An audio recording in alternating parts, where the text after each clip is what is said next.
Hello ladies and gentlemen, and welcome back to the channel. Welcome back to a new series. And I know it's been quite some time that I last posted anything FIFA content related, and I know I want to apologize for that. I've been quite busy, but today we start a huge journey, a journey that I want to invite you guys all to join me, because today starts the beginning of what should be a beautiful journey into the World Cup with the Mexican national team. So before we go any further into anything, before we go anywhere else, I just want to say thank you to every single one of you guys who have supported the channel, who have subscribed, who are checking out the Eagle Eye podcast that is going live through the channel.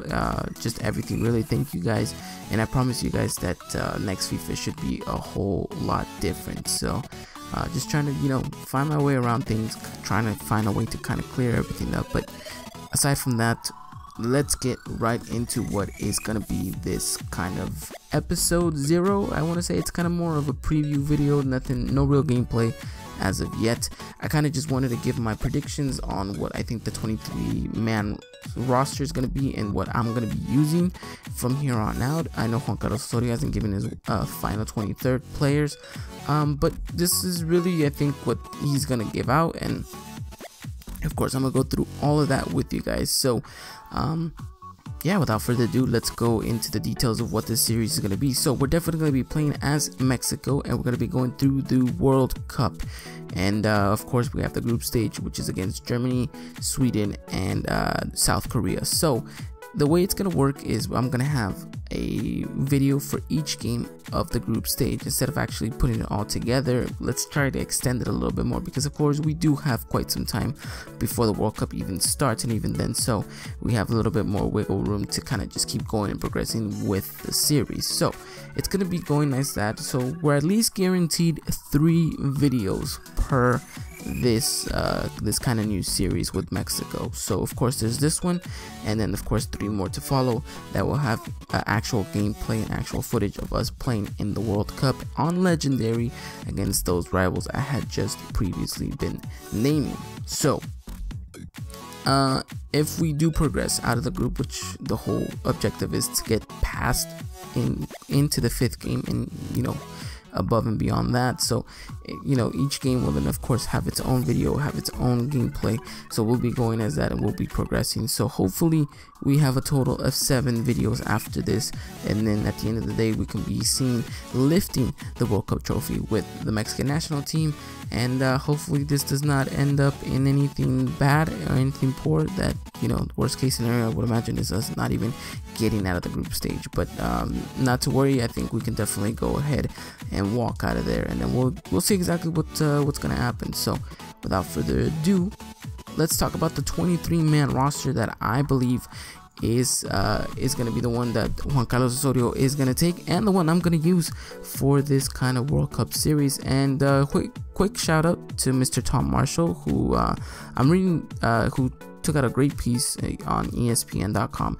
I'll leave the link in the description for you guys to go check it out. It's titled "Alvarez World Cup Hopes Boosted as Osorio Considers Mexico Squad." So he basically goes and talks a little bit about Edson Alvarez, and how it's his chances of making into the World Cup roster are a lot more better after the friendly against Wales. And he goes on and gives himself kind of a prediction of what the World Cup roster is going to be, and that's the one I'm going to be using, because really, honestly, it's the one I would imagine that Juan Carlos Osorio is going to take. So shout out to Mr. Tom Marshall. I'll leave also his Twitter handle in the description down below, so you guys can go follow him, and you guys will definitely be covered with everything Mexican national team news when it comes to him. So again, shout out to Tom, and yeah, let's go through each and every single one of these by position. So starting off is the goalkeepers. This one was kind of no big surprise. They were already named on the preliminary squad. It's the only 3 goalkeepers we have, and it's Jesus Corona, Alfredo Talavera, and Guillermo Ochoa. So those are the 3 goalkeepers that we're going to be having in Russia. Now we're going to move on into the defenders. This is going to be quite a little bit tricky. Some people may agree, some people might not.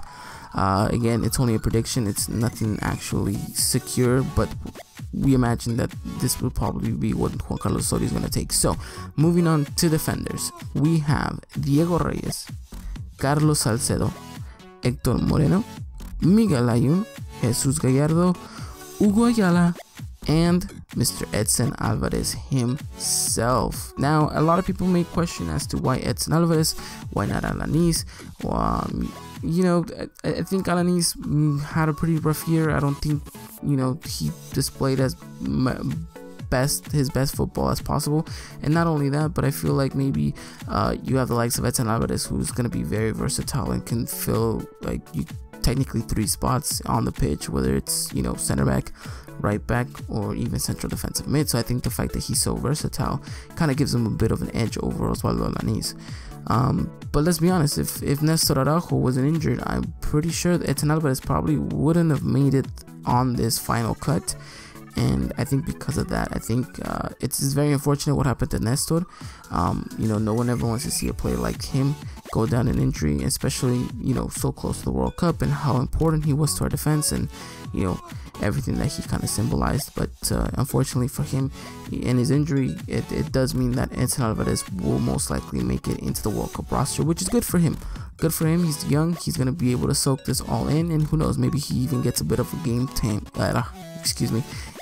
time in this World Cup. So yeah, those are going to be the defenders. Now let's go on to the midfielders, and let's talk what the midfield would look like for the Mexican national team. So starting off, it's Héctor Herrera, Andrés Guardado, Rafa Marquez, Jonathan Dos Santos, Marco Fabian, and here's one that's very, very controversial, Giovanni Dos Santos. Now a lot of people will ask, well, why isn't Eric Gutierrez here? Why isn't Jesus Molina here? You know, it's 2 players that have very good players in their own right, and who probably should maybe make it, either one of those 2, into this World Cup roster. A lot of people will question Gio Dos Santos, whether or not he can actually play the role that Juan Carlos Osorio wants him to play. But to be honest, you know, Gio's kind of one of those players that Juan Carlos Osorio trusts in a lot. I don't know what he's seen in him lately. We obviously know the talent that Gio has, but you know, lately he hasn't been able to show it, neither for club or country. So that's quite the worrisome part about it. I think besides that, a lot of people might question the whole Rafa Marquez deal, whether or not he should be going. How much is he really going to be, you know, supporting to the squad? Whether or not he actually gets some game time, that's a whole different situation as well. So I think all in all, I think it's probably not going to be to the liking of us, and there will be a lot of people who disagree. But I think, just like in every World Cup, there's always going to be 1 or 2 players that maybe shouldn't have been there, and 1 or 2 players that definitely should have been on the plane. But I think that's going to be the midfield, and as much controversy as it is, I think it's just going to be, it is what it is, and we'll have to see and hope that these players can, you know, step up to the plate. So you know, with that said, those are the midfielders. Now let's go on into the forwards. This is where it's going to get a little bit more versatile, more quick, and let's start things off. Javier Aquino, Jesus Tecatito Corona, Raúl Jiménez, Oribe Peralta, Javier Hernandez, and Carlos Vela, and of course the Wonder Boy, Irving El Chucky Lozano himself, will be going to Russia. So with that said, basically that's going to be the 23-man roster that I'm going to be using, and it most likely will be the 20-man roster that will be heading to Russia. So again, quick shout out to Tom Marshall for giving that predicted roster over at ESPN.com. And really just a whole bunch of excitement surrounding this series, and of course the actual World Cup itself. So if you guys are excited, please let me know in the comment section down below. It's kind of been a prequel to what actually gonna happen. I hope you guys have enjoyed it. We have so much to cover, we have so much to do, and hopefully so much games to go and play against really good opposition. So I hope you guys have enjoyed the quick little video that I've made for you guys. And again, if you guys are excited, let me know in the comments section down below. First video should be up in about 1 to 2 days, somewhere in between there.